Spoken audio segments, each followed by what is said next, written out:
Here is the question that the world has been arguing about for 30 years and has never resolved. What happened at Neverland? Not the rides, not the zoo, not the movie theater and the candy everywhere, and the Ferris wheel visible from the highway. Those things are documented and photographed and not in dispute. The question is what happened in the private spaces of the estate, in the bedrooms, in the specific context of a man who was the most famous person on earth inviting children to sleep in his room, who described the practice as innocent and beautiful, and who was accused by specific people in specific terms of things that were neither innocent nor beautiful. This episode does not resolve that question.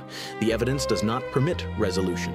What it does is trace the biographical origins of the behavior, the specific, documented, psychologically comprehensible reasons why a man who never had a childhood built a 2,000-acre fantasy world for children and invited children into it and present what the allegations were, what the investigations produced, and what the acquittals did and did not settle.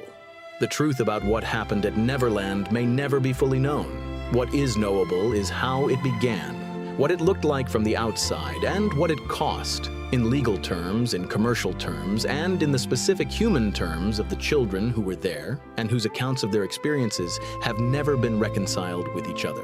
This is Episode 4, Neverland, the most controversial address in the history of American celebrity. Bad is released in August 1987 and is, by any standard that does not involve comparison to Thriller, an extraordinary album. It produces 5 #1 singles from a single record, surpassing the 4 that Off the Wall produced, demonstrating that the commercial achievement of Off the Wall was not a ceiling, but a floor. The title track, The Way You Make Me Feel, Man in the Mirror, I Just Can't Stop Loving You, and Dirty Diana each reached the top of the pop chart, a run of consecutive #1s that no artist has produced before or since. The tour that accompanies the album is the highest-grossing concert tour in history to that point. The Bad Era, by every commercial and critical measure available, represents the confirmation that Thriller was not an anomaly, but the expression of a talent operating at a level the industry has not previously encountered. The shadow over the Bad Era is the comparison, the inevitable, relentless, structurally unfair comparison to Thriller that every review and every commercial assessment and every cultural conversation about Bad must navigate. The album sells 35 million copies. 35 million copies of any album is a commercial achievement that most artists will never approach in their entire career. Against Thriller's 70 million, it registers as a disappointment. The specific, absurd disappointment that is the price of having produced the best-selling record in history and then being required to follow it. Michael understands this and carries it in the specific way of someone whose standard for himself has always been set by his own previous achievement rather than by any external comparison. He is not satisfied with Bad. He will not be satisfied with anything that is not Thriller. And Thriller is not a repeatable event. It is the specific convergence of a moment in popular culture with an artist at the exact peak of their powers, with a production team operating at the exact peak of theirs. And the convergence cannot be engineered a second time, regardless of how hard anyone tries. He buys Neverland Ranch in 1988 with the specific, deliberate psychology of someone who is building the thing they were denied rather than the thing they need. The property, 2,700 acres in the Santa Ynez Valley north of Los Angeles, purchased for $19.5 million, is named after the fictional island where children never grow up. The J.M. Barrie invention that has been part of Michael's imaginative landscape since childhood. The place where the specific thing that was taken from him was, in the story, never taken from anyone. He designs Neverland as a child would design their ideal world, without the adult constraints of practicality or proportion or the social norms that govern the construction of adult spaces. There is a full amusement park with a Ferris wheel and a carousel and bumper cars. There is a zoo with tigers and giraffes and an orangutan named Bubbles who travels with Michael on tour and whose accommodation on private jets costs more per journey than most people earn in a month. There is a movie theater, a train that circles the property, a flower clock, candy everywhere, the specific excess of someone who has unlimited resources, and a very clear idea of what childhood is supposed to look like because they have spent 30 years watching it from the outside. He invites children. This is the fact that the world finds impossible to assess without the context of everything else.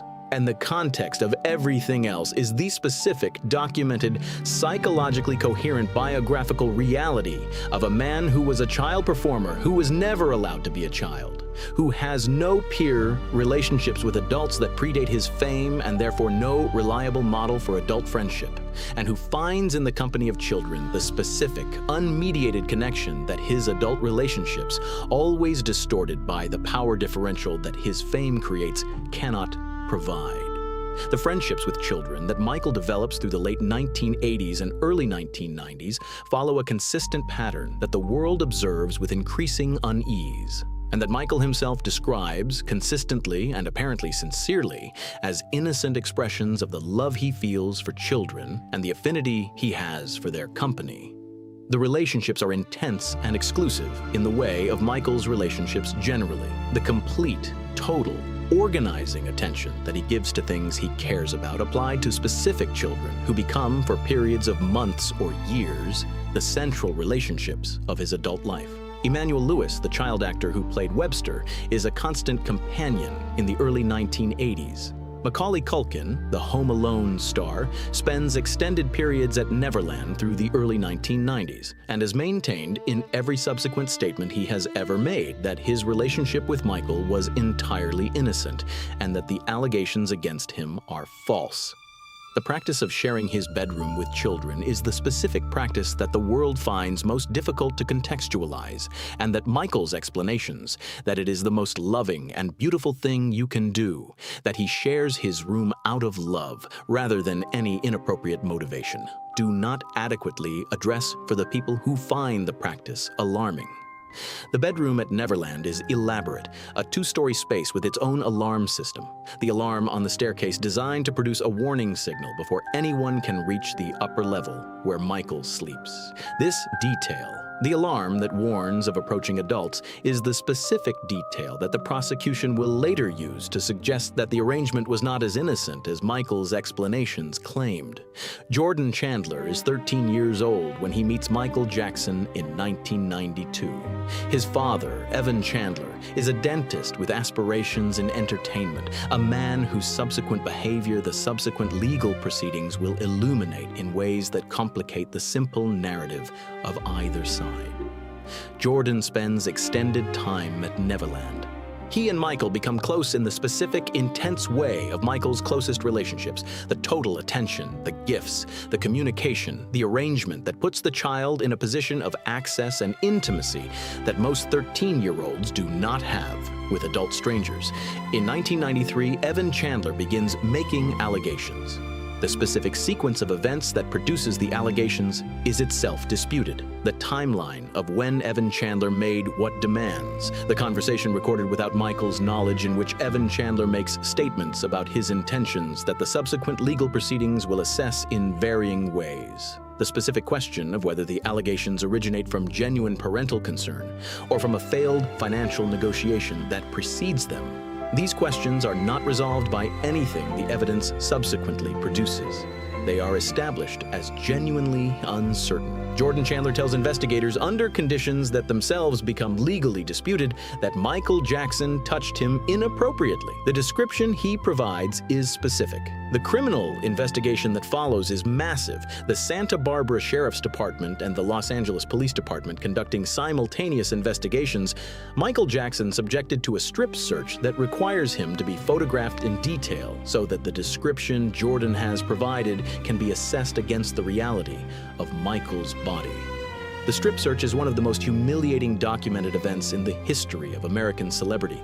A man who has spent his entire life managing the public presentation of a body that he has never been entirely comfortable in, subjected to a forensic examination whose specific purpose is to determine whether the private details of that body match a child's description of what he was shown. The photographs are taken. The investigators compare them to Jordan Chandler's description. The comparison is subsequently reported in accounts attributed to people with access to the investigation as consistent with what Jordan described. This account is disputed by Michael's legal team, who maintain that the comparison was not consistent and that this inconsistency was suppressed by the prosecution. The criminal investigation produces no charges.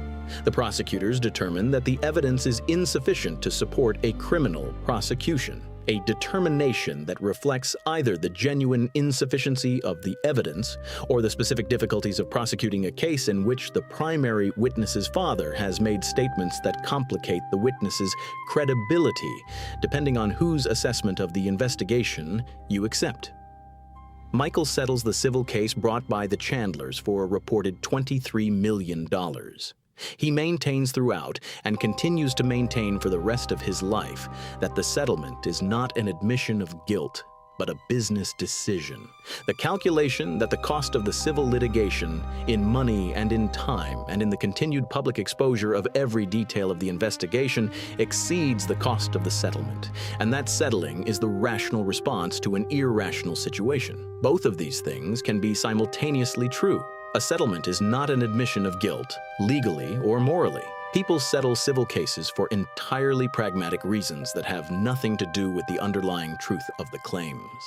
The settlement also, in the court of public opinion, functions as something that resembles an admission, because the intuition that innocent people fight rather than pay is widely held and difficult to dislodge regardless of how many lawyers explain why it is not reliable. The public response to the 1993 allegations is divided in a way that roughly maps onto prior attitudes toward Michael Jackson. The people who loved him continue to believe in his innocence with a ferocity that the allegations intensify rather than undermine. And the people who found his behavior with children disturbing before the allegations find in them the confirmation of what they suspected. The middle, the people genuinely uncertain about what happened and willing to assess the evidence rather than the narrative, is smaller than either camp and receives less attention from the media, which finds the certainties on both sides more commercially useful than the uncertainty at the center. The physical transformation accelerates through the 1990s in ways that the public tracks with the specific mixture of concern and prurience that celebrity physical change attracts. The vitiligo spreads, the surgeries continue, the nose has been operated on multiple times, the jawline has changed, the face that greets the world in the mid-1990s is recognizably Michael Jackson in the large eyes and the specific quality of his expression, but is substantially different in its physical geography from the face of the Gary, Indiana child, or the face of the young man who recorded Off the Wall. He marries Lisa Marie Presley in May 1994, 7 months after the Chandler settlement, in a ceremony conducted in the Dominican Republic with the small gathering and the legal efficiency of a transaction, rather than the celebration of a love story. Lisa Marie Presley is the daughter of Elvis, the only person in history whose cultural prominence is comparable to Michael's, and the marriage is received by the public as either the genuine romantic connection of two people who understand each other's unique condition, or as the strategic arrangement of two people whose interests align in the specific way of business partnerships. The truth appears to be both. Lisa Marie Presley has said in interviews that her feelings for Michael were genuine, that she loved him, that the marriage was real, that she hoped to help him address the drug dependency that she observed and found alarming. She has also described the marriage as fundamentally incompatible with its own stated intentions, that Michael was not willing to fully address the dependency, that the expectations she brought to the relationship were not met, and that the ending was a function of the gap between who Michael was presenting himself as and who he actually was. The Diane Sawyer interview airs on Primetime Live in June 1995. Michael and Lisa Marie Presley sitting together, the specific performance of marital normalcy conducted for an audience of millions who do not entirely believe the performance and who are watching for the specific cracks in it that will confirm their disbelief. The interview is a carefully managed attempt to address the allegations and the marriage and the physical transformation in a single sitting. And it is partially successful in the way that carefully managed things are partially successful.